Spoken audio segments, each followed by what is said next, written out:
Hi guys, it's Richard from Bagnall and Kirkwood, and today what we're introducing to you is the Daystate, or in fact any Foster filling rifle, the depressurization tool.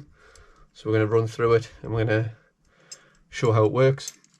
So I've been using a tool like this in the workshop, a very primitive version of it for a number of years, but the amount of people now doing repairs themselves have worked together with sub 12 air gunners to make this sort of consumer friendly end version. So what you get is the tool. It's got the Foster fitting on there.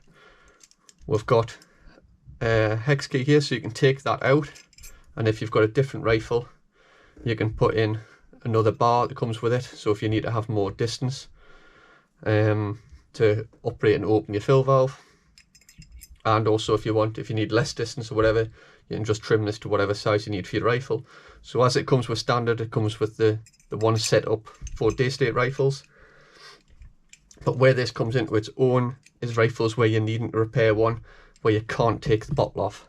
So that's the older Daystates, like this Wolverine R. That's not older, but the older platforms like Wolverine R, things like the Mark IV, where you also use on the likes of your RTI Priests and Prophets, because whenever you're setting it up, especially if you're trying to set the regulator, each time you've got to completely depressurize the rifle before you go. So this is just a lot quicker, a lot safer way to do it.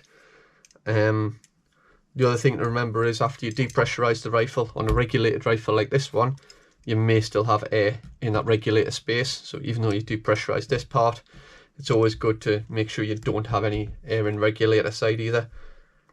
So you might need to dry fire it a couple of times just to get rid of that. So we're just going to run through how the tool works. So first of all, we'll start off with the Wolverine. So this will be the same for likes of your Daystate Red Wolf, even your older models like your Air Ranger, Air Wolf, or any other bottle rifle. Very simple.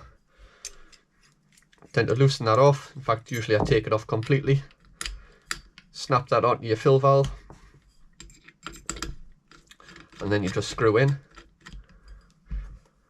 So you might need 14mm spanner just to hold on there like that, but sometimes you can also get away with it just doing it by hand. So we'll try it by hand here. You can feel the pressure taken up as you're moving the piston, and there we go, it's starting to leak out. So there we go, we'll stop that one there. So it shows a lot easier, a lot safer than, you know, stupid stuff like undoing the gauges, which can thread out these blocks, which is definitely not a good idea on Daystates.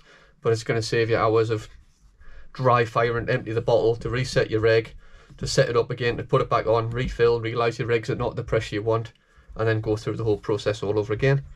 So just to take it off, I generally just unscrew the end, and at one point you'll get to, you feel it there, just no longer any pressure on it, and you can take it off. So I'll quickly go through it on one of the other Daystate rifles. So in this case we're going to be looking at a Mark IV, but this is the same for all of the earlier rifles that have got the Foster connection on the front. So that's your Huntsman Classics and things like that. So just exactly the same.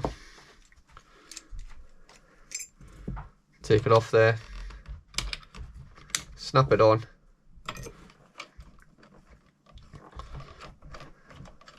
and screw it in.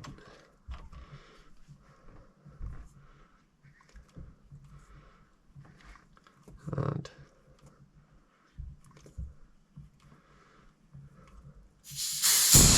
there we go. Yep.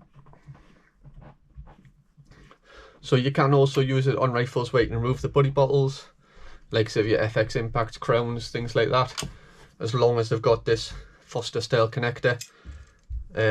Even now some of the Reximex rifles, you can use it as well. So hope that helps.